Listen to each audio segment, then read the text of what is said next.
नमस्कार दोस्तों, कैसे हैं आप लोग। मैं पुष्पेंद्र स्वागत करता हूं आपका एक बार फिर आपके अपने चैनल सैलरी ज्ञान में, जहां मिलती हैं आपको सैलरी और पीएसयू से रिलेटेड बहुत सारी जानकारियां। दोस्तों, आज हम बात करने वाले पीआरपी के बारे में, परफॉर्मेंस रिलेटेड पे के बारे में, या फिर उसी को कई लोग बोनस भी बोलते हैं, है ना। तो पीआरपी या बोनस किसी कंपनी का कैसे डिसाइड होता है। किसी कंपनी का प्रॉफिट सपोज करिए 1000 करोड़ है, तो उस 1000 करोड़ में से एक एम्प्लॉय जो उसका है उसको कितना मिलेगा, उसको हज़ारों में मिलेगा, लाखों में मिलेगा। आज हम बात करेंगे इसी के बारे में। मैं आज आपको सारी चीज़ें बताऊंगा विथ नंबर्स कि किसी भी कंपनी का पीआरपी कैसे डिसाइड होता है, उसमें क्या क्या कंपोनेंट होते हैं, कि आपके हाथ में आपके इन हैंड सैलरी या फिर आपके इन हैंड जो बोनस है वो कितना आएगा। ठीक है, तो आइए दोस्तों शुरू करते हैं। दोस्तों, पीआरपी किसी कंपनी का शुरू करने से पहले मैं आपको बताना चाहता हूँ कि पीआरपी या बोनस होता क्या है। पीआरपी या बोनस को अगर मैं बहुत ही सिंपल लहजे में, बहुत ही सरल तरीके से अगर डिफाइन करूँ तो उसका सीधा सा मतलब होता है कि कंपनी एक साल में जितना प्रॉफिट कमाती है उस प्रॉफिट का कुछ परसेंटेज अपने एम्प्लॉयज़ के बीच में डिस्ट्रीब्यूट करती है, जिसको हम उसकी पीआरपी या बोनस बोलते हैं, एम्प्लॉय का, ना कि कंपनी का। सपोज करिए एक कंपनी है कोई XYZ, उसका एक साल का प्रॉफिट, सपोज करिए फाइनेंशियल ईयर 2021 का प्रॉफिट उसका 1000 करोड़ है।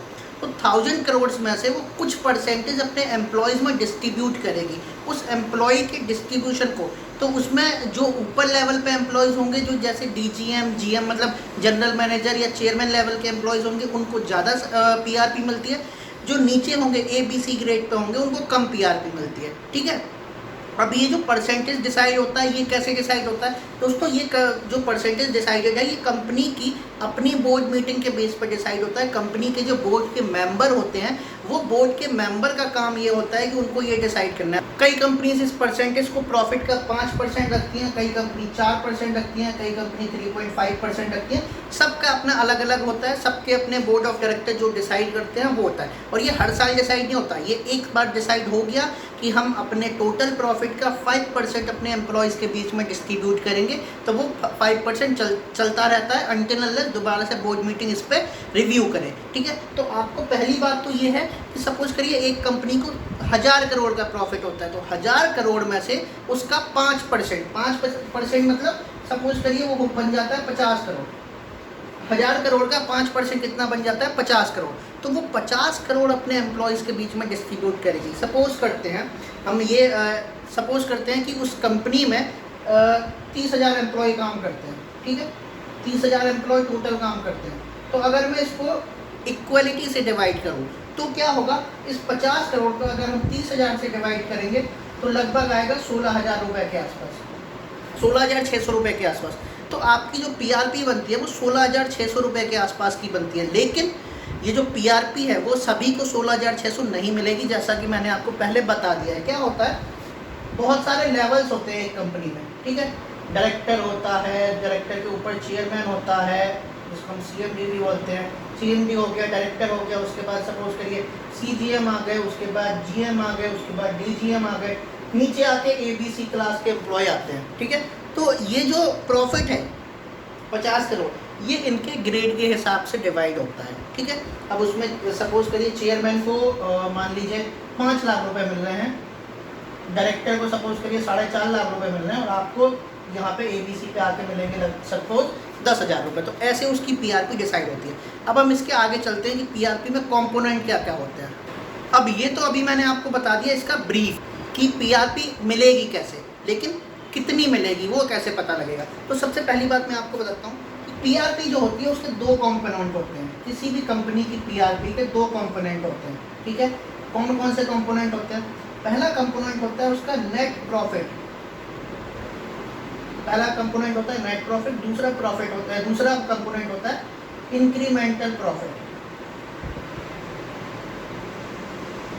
पहला हो गया नेट प्रॉफिट का कंपोनेंट, दूसरा होता है इंक्रीमेंटल प्रॉफिट का कंपोनेंट। अब इसमें क्या होता है, जो नेट प्रॉफिट का कंपोनेंट होता है वो 60% होता है, जो इंक्रीमेंटल प्रॉफिट का कंपोनेंट होता है वो 40% होता है। अब ये वैल्यू भी चेंज होती रहती है PSU के हिसाब से। कोई PSU से 60-40 रखती है, कोई PSU से 55-30-45 कर देती है, कोई PSU से 65-35 कर देती है। डिपेंड करता है PSU की अपने बोर्ड मीटिंग में क्या डिसाइड होता है। गवर्नमेंट के भी अपने रिप्रेजेंटेटिव होते हैं PSU में, जो कि गवर्नमेंट के अंदर आती है। और पीएसयू के अपने रिप्रेजेंटेटिव भी होते हैं, तो वो लोग ये डिसाइड करते हैं कि नेट प्रॉफिट कितना मिलेगा और इंक्रीमेंटल प्रॉफिट कितना मिलेगा। हम एक मान के चलते हैं कि सपोज करिए 60% 40% किसी कंपनी का नेट प्रॉफिट का जो परसेंटेज है वो 60% है, जो इंक्रीमेंटल प्रॉफिट का है वो 40% है। ठीक है, अब हम चलते हैं नंबर्स गेम पे। नंबर्स गेम क्या होते हैं? एक कंपनी मैंने ली XYZ, इसका 20-21 का जो प्रॉफिट हुआ वो हुआ 1000 करोड़। ठीक है, 1000 करोड़ में से ये कितना हो गया 600 करोड़, ये कितना हो गया 400 करोड़। ठीक है, मैंने इस XYZ कंपनी को माना कि ये 5% अपने एम्प्लॉयज़ में इसका डिस्ट्रीब्यूट करेगी, जो इसका टोटल प्रॉफिट हुआ है, profit after tax. This is not a profit before tax, profit after tax. मतलब सरकार को देने के बाद सपोज करिए 1000 करोड़ बचता है, तो उसमें से 60% हो गया इसका 600 करोड़ और 40% हो गया 400 करोड़। 5% ही अपने एम्प्लॉयज़ में डिस्ट्रीब्यूट करते हैं, तो 600 करोड़ का कितना डिस्ट्रीब्यूट होगा 5%, 400 करोड़ का कितना होगा 5%।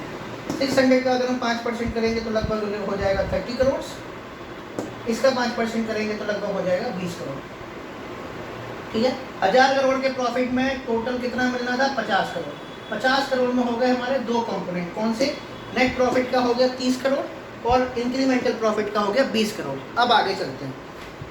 अब इस 30 करोड़ का तो पूरा पूरा आपको मिल जाएगा। 30 करोड़ की कैलकुलेशन आपके ग्रेड के हिसाब से हो जाएगी और वो आपको पूरा पूरा मिल जाएगा। अब ये जो दूसरा वाला है ना इंक्रीमेंटल प्रॉफिट, इसमें पेंच होता है। क्या होता है इसमें? ये इंक्रीमेंटल प्रॉफिट आपको हर बार नहीं मिलता है। आपने कई बार देखा होगा या किसी से बात करी होगी तो आपको पता लगा होगा कि यार पीएसयू में जो पीआरपी आती है वो फिक्स नहीं आती है। किसी साल सपोज करिए 50,000 रुपये मिल गए, किसी साल 1 लाख मिल गए, किसी साल 2 लाख भी मिल गए। तो पहली बात तो वो पीआरपी के हिसाब से डिसाइड होता है कि मतलब अगर 1000 करोड़ का प्रॉफिट है तो कुछ मिलेगा, 2000 करोड़ का हो गया तो कुछ मिलेगा। लेकिन इस पे भी डिसाइड होता है, इंक्रीमेंटल प्रॉफिट पे भी डिसाइड होता है। कैसे डिसाइड होता है? मैंने आपको बताया था 30 करोड़ तो आपका सीधा सीधा आपको मिलना ही मिलना है। मतलब 30 करोड़ 5% में 30 करोड़ तो ये डिस्ट्रीब्यूट होने ही होना है। ये जो बचा हुआ 20 करोड़ है ना, इसमें गवर्नमेंट ये कहती है कि अगर आपका इंक्रीमेंटल प्रॉफिट है, सपोज करिए आपको पिछले साल में हुआ था प्रॉफिट 20-21 में हमने 1000 करोड़ लिया है, सपोज करिए हम मानते हैं कि 19-20 में इसको हुआ था 600 करोड़ का प्रॉफिट इसी XYZ कंपनी को, तो आपका प्रॉफिट यहाँ से बढ़ गया 1000 करोड़ हो गया। तो ये जो इंक्रीमेंटल प्रॉफिट है 20 करोड़ ये भी डिस्ट्रीब्यूट हो जाएगा उन 5% में। लेकिन अगर आपका मान लीजिए 19-20 में प्रॉफिट था कुछ 1100 करोड़, 20-21 में प्रॉफिट घट के हो गया 1000 करोड़, तो क्या होगा? तो सिर्फ आपका ये वाला डिस्ट्रीब्यूट होगा, ये वाला जो कंपोनेंट है ये आपको नहीं मिलेगा। समझ आया? इंक्रीमेंटल प्रॉफिट का मतलब है कि आपको 50 करोड़ रुपए में से 60% जो आपका है वो तो फिक्स है, वो नेट प्रॉफिट है, वो आपको मिलेगा, वो आपकी पीआरपी है, वो आपको मिलेगी। लेकिन जो 20 करोड़ है ये इंक्रीमेंटल है। इंक्रीमेंटल का मतलब सिंपल सा है, अगर आपके पिछले साल में जो प्रॉफिट हुआ है और इस साल में जो प्रॉफिट हुआ है, तो इस साल का प्रॉफिट अगर आपके पिछले साल के प्रॉफिट से ज़्यादा है, मतलब इंक्रीमेंट हुआ है उसमें, तो आपको इंक्रीमेंटल प्रॉफिट का कंपोनेंट मिलेगा।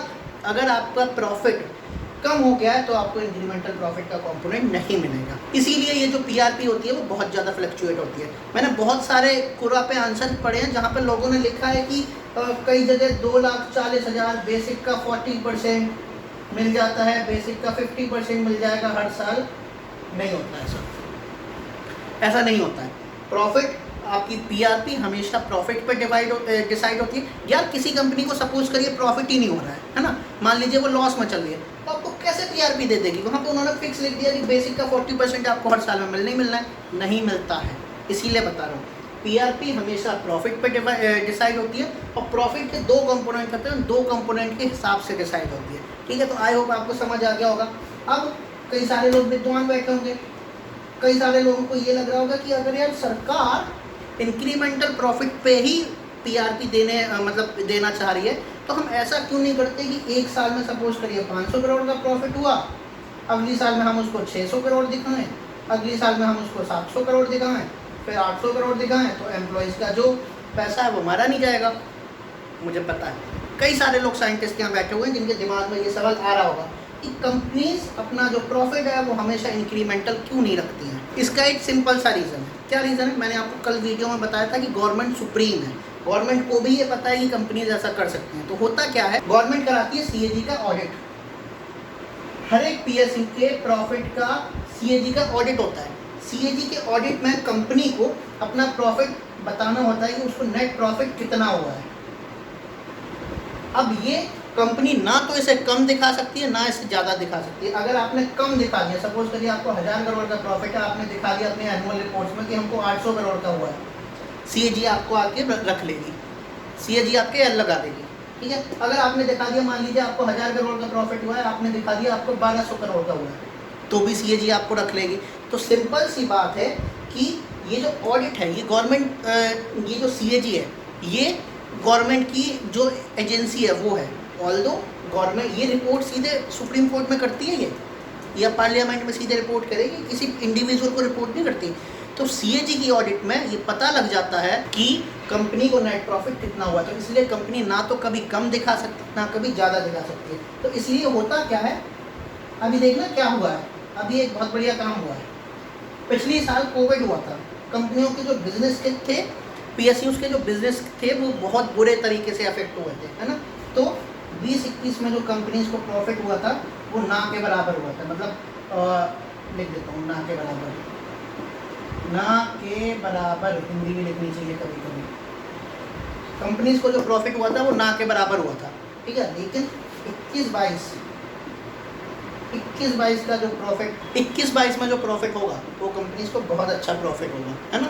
तो होगा क्या, यहाँ पे उनको पीआरपी नहीं मिलेगी एम्प्लॉइज़ को, यहाँ पे पीआरपी मिलेगी। सपोज करिए सीधे प्रॉफिट हो गया 20,000 करोड़ का, तो यहाँ पे तो पीआरपी उनको मिल जाएगी सपोज करिए 2 लाख रुपए।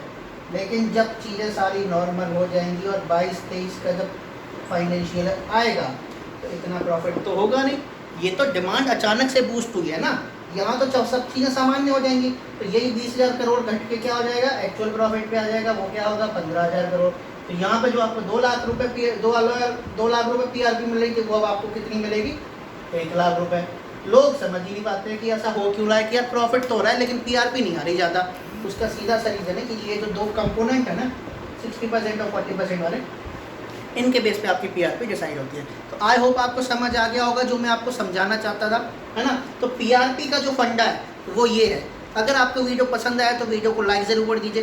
कोई क्वेश्चन है, इंडिविजुअल क्वेश्चन है, स्पेसिफिक क्वेश्चन है, नीचे कमेंट करिए, इंस्टाग्राम पे मैसेज करिए। ज़्यादा से ज़्यादा मैं आपके सभी आंसर्स का रिप्लाई करने की कोशिश करूँगा। दोस्तों आज की वीडियो में इतना ही, आगे फिर मिलेंगे एक नए वीडियो में एक नई नॉलेज के साथ। तब तक के लिए बी हैप्पी, बी मोटिवेटेड। नमस्ते।